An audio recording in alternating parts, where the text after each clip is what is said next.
Hello viewers, welcome to Telugu days. Micro finance పేరుతో వందల కోట్ల స్కామ్ జరుగుతున్న సంగతి తెలిసిందే. ఇందులో ప్రధాన పాత్రధారులు ఎవరైతే ఉన్నారో వాళ్ళందరికి సంబంధించి రకరకాల ఇష్యూస్ ఉన్నాయి. అలాగే బాధితులు ఎవరైతే ఉన్నారో ఇప్పటికీ మృతుల సంఖ్య 9కి చేరింది. దీనికి సంబంధించి అసలు ప్రస్తుతం ఏం జరుగుతుంది, ఈ కేసు ఏ స్టేజ్లో ఉంది అండ్ నిందితులు ఎక్కడున్నారు, దీనికి సంబంధించి మన అడ్వకేట్ సుబ్బారావు గారు ఉన్నారు, ఆయనతో మాట్లాడదాం. Hello sir. హలో అండి. సో ఎక్కడి వరకు వచ్చింది ఈ కేసు? ఇప్పటి వరకు చూసుకున్నట్లయితే మృతుల సంఖ్య 9కి చేరింది. దీనికి సంబంధించి సోషల్ మీడియాలో కానివ్వండి, ప్రజల్లో కానివ్వండి, ఒక ఆందోళన వాతావరణం అయితే నెలకొంది. సో అయితే మొట్టమొదటిగా ఈ కేసు ఇంకా రన్నింగ్లోనే ఉంది, ఇంకా ఏది తేలలేదు. సో ఇప్పుడు సత్యవతి రాథోడ్ ఎవరైతే మంగ్లీ ఉన్నారో ఆవిడ అంటే అజ్ఞాతంలోకి వెళ్ళడం, ఎక్కడ సోషల్ మీడియాలో కనిపించకపోవటం, అదేవిధంగా వాళ్ళ తమ్ముడు కూడా పరారీలో ఉండని చెప్పేసి అందరూ అనడం, అదేవిధంగా దీనికి సంబంధించినటువంటి ఎవరైతే మిగతా పాల్దీ భరత్ కుమార్ చౌహాన్, శైలజ చౌహాన్, తర్వాత బాలాజీ నాయక్ వీళ్ళందరూ కూడా అప్స్కాండ్లో ఉన్నారు. సో వీళ్ళు దొరికితే దాని మీద ఒక ప్రాపర్ ఎంక్వైరీ చేసిన తర్వాత వచ్చిన రిపోర్ట్ని బట్టి తర్వాత కేసు ప్రొసీడింగ్స్ అనేది ఉంటుంది. సో ఇక్కడ ఇందులో హేమాకాంత్ రెడ్డి ఇంకా మిగతా వాళ్ళందరూ కూడా పరారీలో ఉండడం, ఇది ఇంకా నత్తనడకలాగే ఉందన్నట్టు. సో వీళ్ళు దొరికిన తర్వాత ఐదర్ వీళ్ళు బెయిల్ తెచ్చుకున్న తర్వాత ఎప్పుడైతే ప్రాపర్ ఎంక్వైరీ స్టార్ట్ అవుతుందో అప్పుడు మాత్రం ఈ కేసు ముందుకు వెళ్ళటం జరుగుతుంది. అంతలోపు నేను అంటే బాధితులకు చెప్పేది ఏంటంటే కొంచెం ఓపిక పట్టండి. అంటే చావులు అలాంటివి దయచేసి చేయకండి, ఆత్మహత్య లాంటివి. ఎందుకంటే డబ్బుల కంటే కూడా ప్రాణం చాలా విలువైంది. సో కాబట్టి మృతులకి కానివ్వండి, తర్వాత అదేవిధంగా బాధితులకు కానివ్వండి నా ప్రగాఢ సానుభూతి. అదేవిధంగా నేను ఉన్నా మీకు, తప్పకుండా ఐ డెఫినెట్లీ ఖచ్చితంగా నేను ఫైట్ చేస్తా, మీకోసం నేను ఉంటా. అదేవిధంగా ఎంత దూరం అయినా సరే, అది ఎన్ని సంవత్సరాలైనా సరే. సో దయచేసి ధైర్యంగా ఉండండి, నిలకడగా ఉండండి. ఈ కేసు సాగేంత వరకు ఖచ్చితంగా ఇది నాకు తెలిసినంత వరకు మన స్టేట్ పోలీసులతో అయ్యే పని కాదేమోనని నా అభిప్రాయం. ఎందుకంటే ఈ ఆస్తులు రకరకాల స్టేట్స్లో కొనడం, తర్వాత బినామీల పేర్లతో అంటే హవాలాగా తర్వాత వేరే కంట్రీస్కి కూడా వెళ్ళినాయి అని చెప్తున్నారు. తర్వాత వేరే వేరే స్టేట్స్లో కూడా ఆస్తులు కొనడం జరిగింది. సో ఇంకా మంగ్లీ గారికి సంబంధించినటువంటి ఆస్తి వివరాలు కానివ్వండి, వాళ్ళ బ్యాంక్ ట్రాన్సాక్షన్స్ కానివ్వండి, ఫోన్ కాల్ లిస్ట్ ఇంకేది రాలేదు కాబట్టి ప్రస్తుతానికైతే ఇది అంటే ప్రారంభ దశలోనే ఉంది. వాస్తవంగా ఈ కేసు మొదలైన తర్వాత చూసుకున్నట్లయితే ఒకే ఒకటి సినిమా ఒక స్ట్రాటజీ గుర్తొస్తుంది. దొరికిన ప్రతి ఒక్కడు నేను కాదు వాడు, వాడు కాదు వాడు. సో ఈ స్కేల్ వెళ్ళిపోయింది. ఎవరైతే ప్రధాన నిందితులు అందులో A5గా మంగ్లీ అన్న తర్వాత మీరు చెప్పినట్టు వీళ్ళందరూ అప్స్కాండ్లో ఉన్నారు. ఇప్పుడు ఎవరి సపోర్టు లేకపోతే వీళ్ళు ఇంత అజ్ఞాతంలోకి వెళ్ళడానికి ఆస్కారం ఉండదు అనేది ఒక పాయింట్ ప్రజల్లో కూడా అండ్ అందరికీ మన మీడియా వర్గాల్లో కూడా ఉన్న పాయింట్. సో బలంగా ఉన్నది మంత్రులు అని చెప్పేసి ఈయన చెప్తూ వస్తున్నారు. కానీ ఎవరు ఏంటి అనేది మాత్రం బయటికి రావట్లేదు. సో మీకున్న సమాచారం ప్రకారం అసలు ఈ బ్యాచ్ వెనకాల మంగ్లీ అండ్ టీం వెనకాల ఉన్నది ఎవరు? అయితే నాకు తెలిసి ఉండొచ్చు, ఉండకపోవచ్చు. కానీ నాకు మాత్రం ఒక సెంట్రల్ మినిస్టర్ పేరు చెప్పి మాత్రం బెదిరించింది. సో నేనేమంటానంటే ప్రతి ఒక్కళ్ళు కూడా వాళ్ళ వాళ్ళ నియోజకవర్గంలో కొంచెం దాదాగిరి రౌడీజం చేసేటప్పుడు ఎమ్మెల్యే గారు మాకు తెలుసు, నేను ఎమ్మెల్యే గారు రైట్ హ్యాండ్ని, నేను ఎమ్మెల్యే గారితో ఉంటా, లేదంటే నేను మినిస్టర్ గారితో ఉంటా, నేను ఎంపీ గారితో ఉంటా అని చెప్పి దందాలు చేస్తుంటారు. దానికి వాళ్ళకి సంబంధించిన అంటే వాళ్ళకి అది సంబంధించిన విషయమా అంటే కాదు. ఈ ఓన్లీ పూట గడుపుకోవటానికి, పబ్బం గడుపుకోవటానికి ఏదో వాళ్ళ పేర్లు వీళ్ళ పేర్లు చెప్తుంటారు. సో దాంతో వాళ్ళకి రిలేషన్ కట్టడం అనేది నాకు తెలిసినంత వరకు అప్రస్తుతం. అదేవిధంగా ఇది ప్రజాస్వామ్యం అనిపించుకోదు. సో ఒకవేళ నిజంగా ఆ సెంట్రల్ మినిస్టర్ హ్యాండ్ ఉంటే ఆయన ఎప్పుడు ఈ పార్టీకి దీని మీద చర్యలు తీసుకోవడం జరిగేది. కాబట్టి ఆవిడ నేను అనుకునేది ఏంటంటే 50-50 ఛాన్సెస్ ఆ మినిస్ట్రీ యొక్క ప్రోద్బలం లేకపోయి ఉండొచ్చు. 50-50%.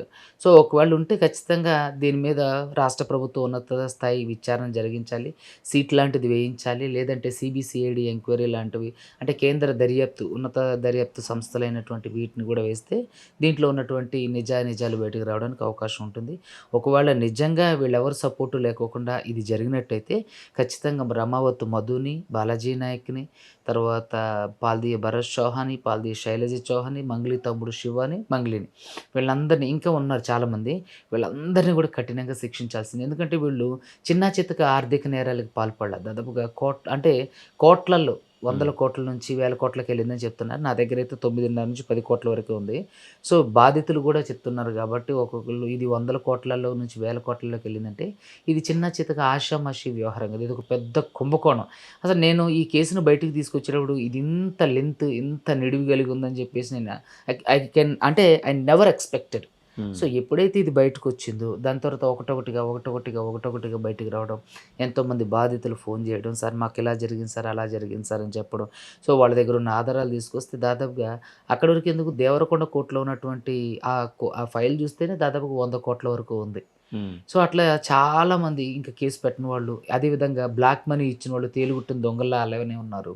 తర్వాత ఎంతోమంది భూములమ్మి, బంగారం అమ్మి, ఇళ్ళమ్మి, అదేవిధంగా మైక్రో ఫైనాన్స్‌లలో అంటే ప్రైవేట్ బ్యాంకులలో తాకట్టు పెట్టి, ఇళ్ళని తాకట్టు, మార్ట్‌గేజ్ లోన్‌లు పెట్టి తీసుకొచ్చి, వాళ్ళ దగ్గర ఉన్న సర్వస్వాన్ని తీసుకొచ్చి వాళ్ళ చేతిలో పెట్టారు. సో, ఇప్పుడు ఇక్కడ నేనేమంటానంటే, ఈ కేసులు గట్ల న్యాయం జరగకపోతే, ఇప్పుడు ఎవరైతే గిరిజనులు ఉన్నారో, వాళ్ళు ఇంకొక 50 ఏళ్ళు వెనక్కెళ్ళిపోయి, వాళ్ళ అభివృద్ధి 50 ఏళ్ళు వెనక్కెళ్ళిపోవడానికి అవకాశం ఉంది. సో, దయచేసి ఖచ్చితంగా ప్రభుత్వాలు, పోలీసులు, అదేవిధంగా న్యాయ వ్యవస్థలో ఉన్నటువంటి మేమందరం కలిసి దీన్ని వర్కౌట్ చేస్తే తప్ప ఇది బయటికి రాదు. హ్మ్. సో, బయటకొచ్చేది తప్ప బాధితులకు అయినటువంటి గిరిజనులకు న్యాయం జరగదు. ఈ విషయంలో గట్టా దీన్ని సీరియస్‌గా తీసుకోపోతే ఎవరైతే బాధిత గిరిజనులు ఉన్నారో, అదేవిధంగా 20% అదర్ క్యాస్ట్ వాళ్ళున్నారు. వీళ్ళందరూ కూడా 50 ఏళ్ళు వాళ్ళ అభివృద్ధి వెనక్కెళ్ళడానికి అవకాశం ఉంది. సో, దయచేసి పెద్ద మనసుతో నేను అదే చెప్తున్నా. సీఎం రేవంత్ రెడ్డి గారికి, అదేవిధంగా హోమ్ మినిస్టర్ గారికి, డీజీపీ గారికి, అదేవిధంగా తెలంగాణ రాష్ట్ర ఏజీ గారున్నారు. ఆయన గారికి, మిగతా అందరు మంత్రులకి కూడా నేను ఈ వేదికగా ఒకటే కోరుకునేదేంటంటే, ఇప్పుడు ఈ విషయంలో సత్వర న్యాయం జరిగి బాధితులకి కూడా మనం ఆ డబ్బులు అందించలేకపోతే, వాళ్ళ కుటుంబాలు 50 ఏళ్ల అభివృద్ధి వెనక్కెళ్ళిపోతాయి. సో, దయచేసి అందరూ గమనించండి. ఈ మీడియా వేదికగా నేను ఒకటే కోరుకుంటున్నా. దయచేసి ఎవరైనా సరే ఆర్థిక నేరాలకు పాల్పడే వాళ్ళని మీరు ప్రోత్సహించకండి. ఒకవేళ మీ దగ్గరికి ఎవరైనా మైక్రో ఫైనాన్స్ ఇంత కడితే అంతొస్తాయి, ఈ ఫ్లాట్లు కొంటే ఇంత పెడితే అంతొస్తాయని దయచేసి ఎవరు కూడా డబ్బులు పెట్టుబడి పెట్టకండి. మీ దగ్గర డబ్బులుంటే డైరెక్ట్‌గా సేల్ చేసుకోండి. లేదంటే డైరెక్ట్‌గా కొనుక్కోండి. లేదంటే బ్యాంక్‌లో దాసుకోండి. లేదంటే మీరు బంగారాన్ని ఇలాంటివి పర్చేజ్ చేయడానికి ఇష్టపడండి. అంతేగాని మీరు ఆరుగాలం కష్టపడింది ఏదో రాజుల సొమ్ము రాళ్లపాలు అన్నట్టుగా ఆరుగాలం కష్టపడినటువంటి ఈ మూలధనాన్ని తీసుకెళ్ళి వేరే వాడి చేతిలో పెడుతున్నారు. ఈరోజు ఇలా ఇచ్చిన చేత్తో ఇచ్చిన డబ్బులు ఇలా ఈజీగా తీసుకోవడానికి లేదు. అది చాలా కష్టంతో కూడుకున్నది. హ్మ్. సో, ఈరోజు సొంత బంధువుల్లోనే నమ్మడానికి అవకాశం లేనటువంటి పరిస్థితి నెలకొంది. అలాంటప్పుడు మరి మనం ఆరుగాలు సంపాదించింది ఎవడో అనామకుడి చేతిలో పెట్టడం అనేది నిజంగా దురదృష్టకరం. దయచేసి రాబోయే రోజుల్లో కూడా ప్రజలందరూ కూడా దీనిని గమనించండి. ఎంత నమ్మిచ్చినా సరే పెట్టుబడులు పెట్టకండి. బంగారం కొనుక్కోండి, బ్యాంకుల్లో దాచుకోండి, భూములు కొనుక్కోండి. అంతేగాని ఇలాంటి వాటిలలో పెట్టుబడి పెట్టి మీ కష్టార్జితాన్ని పోగొట్టుకోకండి. అండ్ ముఖ్యంగా ఇప్పుడు ఈ సినారియో మొత్తం చూసుకున్నట్టయితే వాళ్ళ తాండా, వాళ్ళ చుట్టుపక్కల ఊరు ఆ జనాలు మాత్రం టార్గెట్ చేసినట్టు కనిపిస్తుంది. హ్మ్. మంగ్లీ అనే టీం చూసుకున్నట్లయితే. అదే పెద్దవాళ్ళ జోలికి వెళ్ళలేదు. హ్మ్. సో, వీళ్ళేదని అంటే తర్వాత కూడా వీళ్ళు ఏం చేస్తారు, మనం బెదిరిచ్చేస్తే సైలెంట్‌గా ఉండిపోతారనే ఒక పర్ఫెక్ట్ ప్లానింగ్ తోటి ఇదంతా జరిగిందని చెప్పేసని మనకి ఈ సినారియో అర్థమవుతుంది. హ్మ్. అందరూ మాట్లాడుతున్నది కూడా అదే. ఎందుకంటే కొంచెం పెద్దవాళ్ళ జోలికి వెళ్ళినట్లయితే సో, వాళ్ళకంటే వీళ్ళు తక్కువ వాళ్ళు. హ్మ్. సో, వాళ్ళకంటే ఇంకా తక్కువ వాళ్ళని ఎంచుకొని ఈ స్కామ్‌కి పాల్పడినట్లుగా అనిపిస్తూ ఉంది ఒకటి. రెండోది మంగ్లీ కెరీర్ స్టార్టింగ్ నుంచి చూసుకున్నట్లయితే ఇప్పటికీ ఆవిడ కోకాపేటలో ఫ్లాట్ కొనడానికి సంపాదించిన సంపాదన ఏదైతే ఉందో దానికి ఒక 1000 రెట్లు ఈ స్కామ్ అనేది మనకు అనిపిస్తూ ఉంది. ఒకటి ఫస్ట్ పాయింట్ మీరు అన్నట్టు 10 కోట్ల వరకే నా దగ్గర ఉన్న ఆధారాలు అన్నట్టుగా మీరు అంటున్నారు. కానీ రీసెంట్గా కొన్ని గంటల క్రితం చూసినట్లయితే అది 1200 కోట్ల స్కామ్ వరకు రీచ్ అయింది అనేది ఒక మాట. ఎందుకంటే రోజుకి 70 లక్షలు కట్టిన వాళ్ళు 50 లక్షలు కట్టామని, 30 లక్షలు కట్టామని ఇలా వస్తూనే ఉన్నారు, బయటకు వస్తూనే ఉన్నారు. ఇదొక సినారియో అయితే ఇటీవల రీసెంట్గా దీనికి లాస్ట్ మంత్ కర్ణాటక దగ్గర కూర్గ్ దగ్గర ఒక 10 ఎకరాల కాఫీ తోట కొనడానికి మంగ్లీ ప్లాన్ చేసుకుందన్నట్లుగా మనం ఒక న్యూస్ చూసాం దీనికి సంబంధించి. అంటే ఈ వార్త నిజమేనా? మీకున్న సమాచారం ప్రకారం? నాకున్న సమాచారం ప్రకారం అయితే ఇది తెలిసింది గానీ, ఐ డోంట్ నో ఎగ్జాక్ట్‌లీ అంటే అది ఎక్కడుంది? ఏ ఏరియాలో ఉంది? ఏ ప్రాంతంలో ఉంది? దాని చుట్టుపక్కల ఉన్నటువంటి ఏరియా అది నాకు నిజంగా తెలీదు. ఆవిడ ఒకవేళ కొన్ని ఉండొచ్చు. ఇంకోటి ఏంటంటే ఎన్నో పదుల సంవత్సరాల్లో నుంచి ఉన్నటువంటి సింగర్స్‌కి గానివ్వండి, లేదంటే ఇంకా పెద్ద పెద్ద సంగీత విద్వాంసులకు లేనటువంటి లగ్జరియస్ అంటే ఫ్లాట్లు గానివ్వండి, కార్లు గానివ్వండి, అదేవిధంగా బ్యాంక్ బ్యాలెన్స్ గానివ్వండి, సింగర్ మంగ్లీ గారికి ఎక్కడి నుంచొచ్చింది? ఈరోజు ఆదాయం 20,00,000, 30,00,000 దాటితేనే, లేదంటే 5,00,000 కంటే ఎక్కువ బ్యాంక్ ట్రాన్సాక్షన్ చేయాలంటేనే పాన్ కార్డ్ యూజ్ చేస్తున్నాం. మరి అలాంటిది వీటన్నిటికి మంగ్లీ గారు ఆదాయ పన్ను కడుతున్నారా?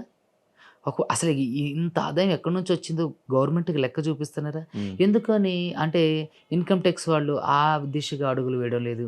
అసలు ఈవిడ ఆస్తి మొత్తం వివరాల గురించి ఎందుకునో వీళ్ళు ఆరా తీయడం లేదు. ఏంటంటే నేను ఇక్కడ నాకు ఒక రీసెంట్‌గా ఒక ప్రముఖ సింగర్ నాతో మాట్లాడారు. ఒక 2 రోజుల క్రితం. ఆవిడ నాకు స్నేహితురాలు. ఆవిడ దాదాపుగా 15 ఏళ్ళు, 18 ఏళ్ల నుంచి పాటలు పాడుతుంది. ఆవిడ దగ్గర ఒక క్రెటా కారు మాత్రమే ఉంది. అలాంటిది సింగర్ మంగ్లీ గారు వోల్వో కార్‌లో తిరుగుతున్నారు. ఖరీదైనటువంటి అపార్ట్మెంట్లు, ఫ్లాట్లు ఉన్నాయి. ఎక్కడివి ఇవన్నీ? ఈ ఆదాయం ఎక్కడిది? ఇది లెక్క చూపించాల్సిన అవసరం కదా, ఆవశ్యకత కూడా మంగ్లీ గారి మీద ఉంది.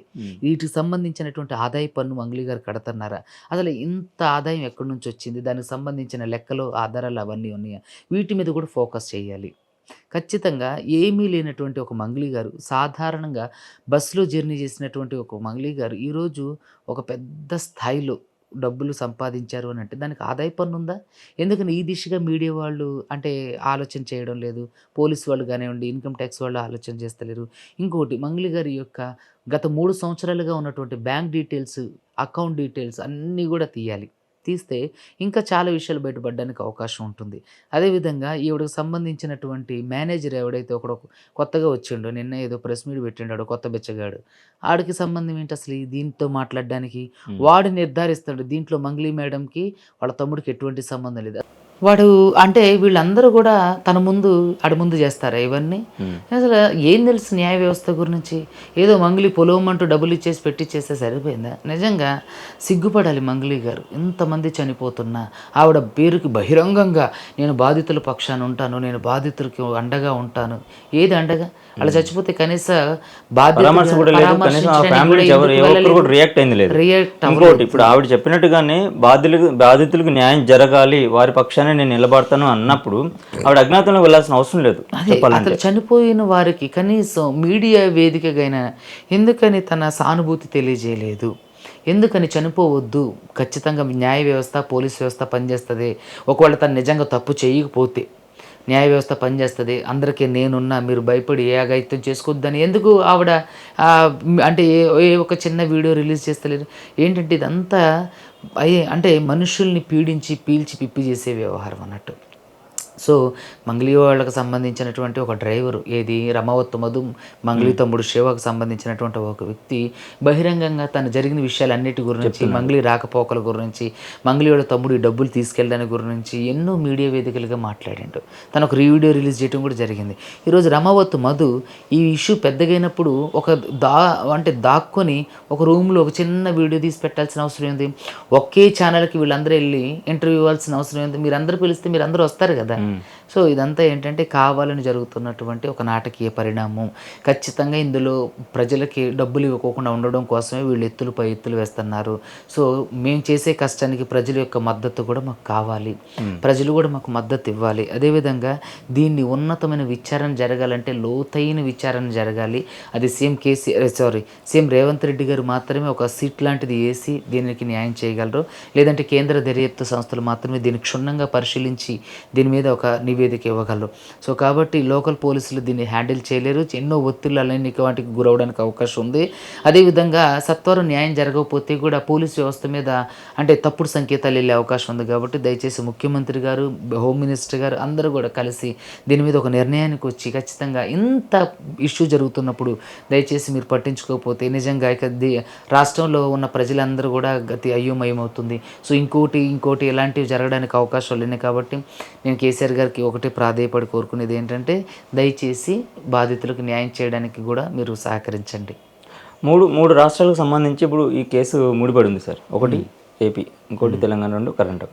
ఈ 3 రాష్ట్రాలకు సంబంధించి కనుక పర్ఫెక్ట్గా మీరన్నట్లుగా సత్వర న్యాయం జరగాలి అంటే కనుక ఈ 3 రాష్ట్రాలు ఒకేసారి కనుక ఒక కమిటీ వేసినట్లయితే మీరు చెప్పినట్టే జరుగుతుంది. కానీ అందులో విపరీతమైన జాప్యం జరుగుతుంది. ఇప్పుడు మన టెంపర్ సినిమాలో క్లైమాక్స్ చెప్పినట్టుగా మేము వెంటనే ఒక అగత్యం చేసేస్తున్నాము, మీరు వెంటనే శిక్ష చేసే సత్తా మీకు ఉందా అన్నట్టుగా ఒక క్వశ్చన్ ఏదైతే రేస్ చేస్తారో అదే పరిణామం ఇక్కడ జరుగుతుంది. ఇప్పుడు ఇంత తెలిసినా కూడా నెల రోజుల నుంచి జరుగుతున్న విషయం మొత్తం ప్రపంచవ్యాప్తంగా అందరికీ తెలిసింది. కానీ ఏ ఒక్కరు తలుచుకుంటే ఏ సీఎం అయినా సరే ఒక్క నిమిషం పని, కానీ ఎందుకు అది జరగట్లేదు అంటే ఎందుకంటే వారి దాకా ఈ ఇష్యూ వెళ్ళలేదా, లేదంటే ఇది అంటే సార్ వెళ్ళకపోవడం అనేది అసలు క్వశ్చన్ ఏం లేదు సార్. ఎందుకంటే ప్రపంచం అయితే ప్రతి ఒక్కరు చూస్తున్నారు దీనికి. అవును, నాకు లండన్ నుంచి రకరకాల దేశాలు అలాంటప్పుడు సీఎంల వరకు వెళ్ళకపోవడానికి అసలు ఛాన్సే లేదు కదా అంటున్నాను నేను. సో నేను ఒకటే చెప్తున్నానండి, ఏదేమైనప్పటికీ కూడా దయచేసి బాధితులకు న్యాయం జరగాలి. అందరూ కూడా దీంట్లో ఉన్నటువంటి అంటే రాజకీయ ప్రముఖులందరూ కలగజేసుకుంటే తప్ప దీని ఒక కొలిక్కి వచ్చే అవకాశం లేదు. ఎందుకంటే ఈ రమావత్ మధు తర్వాత మిగతా ఈ మంగ్లీ అండ్ కో ఎవరైతే ఉన్నారో వీళ్ళందరూ కూడా పక్క రాష్ట్రాల్లో ఆస్తులు కొన్నారన్న విమర్శలు కూడా వస్తున్నాయి. సో వాటిని నిరూపించుకోవాల్సిన బాధ్యత కూడా వాళ్ళ మీద ఉంది. నేను ఏమంటానంటే బాధితులకు న్యాయం చేయండి. వాళ్ళు కష్టపడి కాయ కష్టం చేసుకొని రూపా పోగు చేసుకున్న డబ్బులు అవి వాళ్ళ పెళ్ళిళ్ళకని లేదంటే ఏదైనా కొనుక్కుందామని, ఇల్లు కట్టుకుందామని, కారు కొనుక్కుందామని ఎంతో ఆశతో సేవ్ చేసుకున్నటువంటి డబ్బులు అవి. సో దయచేసి నేను మీడియా వేదికగా రాజకీయ ప్రముఖులకు అందరికీ కూడా చేతులు జోడించి నమస్కారం చేసి చెప్పేది ఏంటంటే బాధితులకు న్యాయం చేయండి. ఇది ఇక్కడితో ఆగదు. మీరు ఇక్కడ జాప్యం జరిగితే ఈ మరణాల సంఖ్య పెరగడానికి అవకాశం ఉంది. సో అవి చూసి తట్టుకునేంత మనసు మాకు లేదు. సో దయచేసి ఇంత జరుగుతున్నా ప్రభుత్వం ఖచ్చితంగా దీంట్లో స్పందించాలి. ఎందుకని అంటే ఏమీ తెలియనట్టుగా, లేదంటే వారి వరకు వెళ్ళలేదా, లేదా ఇంటెలిజెన్స్ రిపోర్ట్ ఇంకా సీఎం గారికి అందలేదా, లేదంటే దీని గురించి ఎటువంటి విచారణ ఇంకా అక్కడ జరగలేదా, లేదా పోలీస్ స్టేషన్లో ఉందిలే అని దాన్ని వదిలేస్తున్నారా ఏమో తెలియదు. కానీ ఖచ్చితంగా ఇది చాలా పెద్ద రేరెస్ట్ ఆఫ్ ద రేర్ కేసుగా మనం దీన్ని పరిగణించి దీంట్లో ఉన్నటువంటి బాధితులు ఎవరైతే ఉన్నారో వాళ్ళకి న్యాయం చేయాలి. ఎవరైతే నిందితులు ఉన్నారో దీనికి బాధ్యులు ఎవరైతే ఆద్యం పోసి దీన్ని సృష్టికర్తలు ఎవరైతే ఉన్నారో వాళ్ళకి కఠినంగా చరిత్రలో ఇంకొకసారి ఎవడన్నా ఇలాంటివి చేయాలంటే అమ్మో అలా జరిగిందిరా వాళ్ళకి అనేంత విధంగా వాళ్ళకి కఠిన శిక్షలు పడాలి. ఇంకోటి ఏంటంటే బాధితులందరూ కూడా చాలామంది మీడియాలో వస్తున్నటువంటి క్వశ్చన్స్ ఏంటంటే కామెంట్ల ద్వారా వాళ్ళు చూస్తే అంటే చాలా లేనులాగా ఉన్నారు, వాళ్ళకి ఇన్ని కోట్లు ఎక్కడే అని అంటున్నారు. అయితే వాళ్ళు ఏజెంట్ లాగా అందరి దగ్గర కలెక్ట్ చేసిన డబ్బులు అవి. సో వాళ్ళ దగ్గరవి కావు అవి. వాళ్ళందరూ కూడా ఏజెంట్లు, వాస్తవానికి వాళ్ళ దగ్గర ఉన్నవి కావు. నేను వాళ్ళ ఇంటికి వెళ్ళా ఇప్పుడే, ఎవరైతే అంటే పాల్తాండాలో చనిపోయినటువంటి పాల్ రమేష్ గారు ఎవరైతే ఉన్నారో ఆ పాల్తాండాకి వెళ్ళినప్పుడు వాళ్ళ ఇళ్ళని చూస్తే చాలా చిన్న చిన్న ఇల్లులు. వాళ్ళు కోటీశ్వర్లు ఏం కాదు, వాళ్ళకి ఎకరం భూమి ఉన్న వాళ్ళే. ఆ భూములు అమ్మేసిన వాళ్ళు, అదేవిధంగా ఆ డబ్బులు బంగారం అమ్మేసిన వాళ్ళు, పంట మీద ఉన్నంగా అమ్మేసిన వాళ్ళు, తర్వాత వేరే వాళ్ళ దగ్గర వాళ్ళ రిలేటివ్స్ దగ్గర అప్పు తీసుకొచ్చిన వాళ్ళు వీళ్ళే ఉన్నారు. ఇంకా ఏంటంటే మిగతా వాళ్ళు 10 లక్షలు 5 లక్షలు అట్లా అన్ని జమ అయితే 1 కోటి 2 కోట్లు 3 కోట్లు అయింది తప్ప ఒక్కళ్ళే 2 కోట్లు 3 కోట్లు 5 కోట్లు ఇవ్వాల. వాళ్ళంతా కలెక్ట్ చేసిన మనీ అది. సో అదొకటి క్లారిటీ ఈరోజు ఇవ్వాలనుకుంటున్నా. ఇంకోటి ఏంటంటే దయచేసి గిరిజనులు ఉన్నారు, వాళ్ళకి ఏం తెలియదు, చాలా ప్యూర్ సోల్. సో కాబట్టి వాళ్ళందరికీ కూడా న్యాయం జరగాలి. దయచేసి గవర్నమెంట్ దీంట్లో స్పందించాలి. అదేవిధంగా రాజకీయ ప్రముఖులు స్పందించాలి, సామాజిక కార్యకర్తలు స్పందించాలి. అదేవిధంగా మీలాంటి మీడియా మిత్రులు కూడా దీని మీద ఎంతో ఫోకస్ చేసి దీన్ని బలంగా తీసుకెళ్తారు. నిజంగా మీ మీడియా అంటే మీ ఛానల్ తరపున కూడా నేను కోరుకునేది ఒకటి ఏంటంటే మిమ్మల్ని కూడా మీరు కూడా ఈ ఇష్యూని బలంగా జనాల్లోకి తీసుకెళ్ళి బాధితులకు న్యాయం జరిగేంత వరకు మీరు అండగా ఉంటారని నేను కోరుకుంటున్నా. అదేవిధంగా ఒక బాధ్యతాయుతమైనటువంటి అంటే ఈ ఇష్యూ బలంగా జనాల్లోకి వెళ్ళడానికి ముఖ్యంగా మీడియాని ముఖ్య పోషించింది. సో నేను ఎప్పటికీ కూడా మీడియాకి రుణపడి ఉంటా. ఇంకోటి ఏంటంటే మీ ఛానల్ తరపున కూడా నేను ఒకటే కోరుకునేది ఏంటంటే బాధితులకు న్యాయం జరిగేంత వరకు మీరు అండగా ఉండాలి. ఇలాంటికి సంబంధించినటువంటి కథనాలు మీరు ఎప్పుడు ఇవ్వాలని కూడా నేను కోరుకుంటున్నాను. తప్పకుండా సార్. అండ్ ఇంకొక పాయింట్, మీకు థ్రెట్ ఉందని చెప్పేసి చాలా బలంగా వినిపిస్తుంది, అది కూడా ఈ వారం నుంచి. అవును, అంతకుముందు వేరే విషయం, మీకు ఏదో ఒక బెదిరింపు కాల్ వచ్చింది, అది పక్కన పెట్టేస్తే ఆ తర్వాత మీకు థ్రెట్ ఉంది, బలంగా థ్రెట్ ఉంది. సో మీరే బాధితుల పక్షాన ముందు స్టెప్ తీసుకుని నిలబడ్డ అడ్వకేట్. సో మీరు ఒక్కరు కనుక ఒకటి కాంప్రమైజ్ అవ్వాలి మీరు వాళ్ళతో కలిసి, రెండోది మిమ్మల్ని తప్పించాలంటే ఏ భాషలోనే మీకు అర్థమవుతుంది. సో ఈ ప్రయత్నాలు జరుగుతున్నాయని కూడా సోషల్ మీడియాలో మాట్లాడుకుంటున్నారు, బయట జనాలు మాట్లాడుకుంటున్నారు. సో దీని గురించి మీరేమంటారు? అండ్ మీరు ఈ కేసు టేకప్ చేసిన తర్వాత ఏ స్టేజ్లోనన్నా సరే ఒక భయానికి కానీ దీనికి కానీ లోనై ఉన్నారా? అయితే వాస్తవానికి ఫస్ట్‌లో నేను కొంచెం అంటే కంగారు పడ్డా. భయపడలేదు గానీ కంగారు పడ్డా. ఈ ఇష్యూ ఎక్కడి వరకు ఎళ్తదో, ఏంటో ఇది ఖచ్చితంగా అంటే ఏ పరిణామానికి దారి తీస్తదో. సో, ఇదంతా గూడా నాకు భయమేసింది. సో, కానీ నాకు ధైర్యం ఏంటంటే ప్రజలే. ఖచ్చితంగా వీళ్ళందరికీ సంబంధించినటువంటి ఈ డబ్బుల విషయంలో నాకు వీళ్ళందరూ తోడుగా ఉంటారు. అడ్వకేట్ సుబ్బు ఎప్పుడు పేదల పక్షాన నిలబడే వ్యక్తి కాబట్టి, సో, నాకే భయం అనిపించలేదు. కొంచెం కంగారు పడింది. ఏంటంటే ఒక సెంట్రల్ మినిస్టర్ పేరు చెప్పిన ఎప్పుడైనా ఎవరైనా సరే కొంత అంటే కంగారుకి, గాబరాకు గురవుతుంటారు. సో, అట్లా కొంత గాబరాకు గురైనప్పటికి కూడా తర్వాత రికవర్ అయ్యా. కానీ కంటిన్యూయస్‌గా అంటే మంగ్లీ డబ్బులిచ్చి మరి వాళ్ళకి సంబంధించినటువంటి కొంతమంది ఒక 10, 20 మంది డబ్బులిచ్చి వాళ్ళ కమ్యూనిటీకి సంబంధించిన వాళ్ళని మా మీద బహిరంగంగా దూషణలకి పాల్పడడం, బహిరంగంగా బెదిరింపులకు పాల్పడడం. అదేవిధంగా ఉస్మానియా యూనివర్సిటీలో నాతో పాటు చదువుకున్నటువంటి నా స్నేహితులతో కూడా కొంతమందితో బెదిరింపులకు పాల్పడడం, తర్వాత మీడియా వేదికగా బెదిరించడం, తర్వాత కొన్ని రకాలైనటువంటి ఆరోపణలు కూడా నా మీద చేయడం జరిగింది. సో, కాబట్టి ఖచ్చితంగా మేము ఒక ప్రధాన మీడియా ఒక ఛానల్‌కి ఇంటర్వ్యూ వెళ్ళడానికి వెళ్ళినప్పుడు మమ్మల్ని వాళ్ళు వెంబడించారు. హ్మ్. సో, అక్కడ మేము చాలా భయానికి గురయ్యా. తర్వాత చాలామంది ఫోన్‌లు చేసి కూడా బెదిరించారు. సో, దాని మీద నేను ఖచ్చితంగా అంటే కంప్లెయింట్ ఇవ్వడం కూడా జరిగింది. సో, ఏది డీజీపీ గారికి గానివ్వండి, మిగతా వాళ్ళందరికి కూడా వాచ్‌మెన్ కూడా ఉండమన్నారు. భయానికి గాని గురవ్వడం అయింది. డీజీపీ గారిని కూడా కలవటం జరిగింది. సో, డీజీపీ గారు కూడా నాకు హామీ ఇచ్చారు. తప్పకుండా మంచే జరుగుతుంది. మీకేం కాదని. అదేవిధంగా కోర్టులో కూడా మేము బ్రీత్ అనలైజ్ చేసినటువంటి సీఏ గారి మీద కేస్ ఫైల్ చేయటం, ఆయన సస్పెండ్ అయ్యే పరిస్థితికి రావడం, తర్వాత దాని మీద నేను అంటే సెక్యూరిటీ అడగటం, వెకేషన్ తర్వాత సెక్యూరిటీ అలాట్‌మెంట్ గురించి అంటే మేము ప్రకటిస్తామని చెప్పేసి గౌరవ హైకోర్టు చెప్పడం జరిగింది. ఓకే. ఆ! సో, ఫైనల్‌గా ఇప్పుడు ఈ కేసు క్లోజ్ అవ్వాలంటే ఇప్పుడప్పుడే అయ్యేది కాదు అని అనిపిస్తా ఉంది. సో, దీనికి ఈ మధ్యలో సామాన్యులకి ఇచ్చే భరోసా మీకంటే కూడా ప్రభుత్వాలు ముందివ్వాలి. అవును. ముఖ్యంగా ఇప్పుడు మీరు మీ తరపు నుంచి మీరు పోరాడుతున్నారు, భరోసా ఇస్తున్నారు. కానీ ప్రభుత్వాలు ఇవ్వాలి. సో, ప్రభుత్వాలు ఇవ్వాలి అంటే దానికి ఇమ్మీడియేట్ సొల్యూషన్ ఏంటి? ఇమ్మీడియేట్ సొల్యూషన్ ఏం లేదండి. ఒక సిట్‌ని ఏర్పాటు చేయాలి. దీన్ని ప్రభుత్వంలో ఉన్నటువంటి హోమ్ మినిస్టర్ గారు, తర్వాత చీఫ్ మినిస్టర్ గారు దీన్ని అంటే బలంగా తీసుకొని వెళ్ళినట్టయితే ఇది నాకు తెలిసి వితిన్ మంత్స్‌లోనే ఈ ప్రాబ్లమ్ సాల్వ్ అవుతది. సో, కాబట్టి దీంట్లో ప్రభుత్వం స్పందించాలి. ప్రభుత్వ పెద్దలు స్పందించాలి. అదేవిధంగా బాధితులకు వాళ్ళు భరోసా కల్పించాలి. తప్పకుండా బాధితులకు వెన్నంటి నేనుంటా. వాళ్ళకి డబ్బులు వచ్చేంత వరకు నాతో పాటుగా కొంతమంది గిరిజన సంఘాల నాయకులు కూడా నాతో పాటు ఉన్నారు. అదేవిధంగా ప్రధానంగా ఎంఎస్ఎఫ్, ఎంఆర్‌పీఎస్ కూడా వాళ్ళ సంఘీభావాన్ని, వాళ్ళ సపోర్ట్‌ని తెలియజేయడం జరిగింది. మందకృష్ణ అన్న గారికి కూడా నిండు వందనాలు. అంటే ఏంటంటే ఆయన ఒక భరోసా పేద బడుగు బలహీన ఇప్పుడు ఎస్సీలో చాలామంది ఉంటారు వాళ్ళు. వాళ్ళకి గానివ్వండి, ఎస్టీలకు గానివ్వండి ఆయన ఒక పెద్దన్న. సో, ఆయన కూడా భరోసా కల్పించడం అనేది నిజంగా ఒక గొప్ప పరిణామం. సో, ఖచ్చితంగా దీంట్లో బాధితులకు న్యాయం జరిగేంత వరకు ప్రభుత్వాలు, అదేవిధంగా ప్రభుత్వ రంగ పెద్దలు, అదేవిధంగా పోలీసులు, న్యాయ వ్యవస్థ కలిసి పనిచేయాలని, అదేవిధంగా వాళ్ళకి వెన్నంటి నేను ఉంటానని కూడా నేను భరోసా కల్పిస్తున్నాను. ఓకే. సో, ఇంత జాప్యం జరుగుతుందంటే డైల్యూట్ చేసే ప్రయత్నం జరుగుతుందని చెప్పేసి ఇంటర్నల్‌గా ఒక బలంగా వినిపిస్తున్న ఒక మాట. సో, డైల్యూట్ చేస్తే గనక ఏంటి పరిస్థితి? డైల్యూట్ చేస్తే ఖచ్చితంగా చాలామంది ఆగ్రహావేశాలకి ప్రభుత్వం గానివ్వండి, అదేవిధంగా ఈ ఎవరైతే నిందితులు ఉన్నారో వాళ్ళు బలవటానికి అవకాశం ఉంటుంది. ఎందుకంటే ఒకళ్ళిద్దరు కాదు దీంట్లో వందల మంది ఉన్నారు.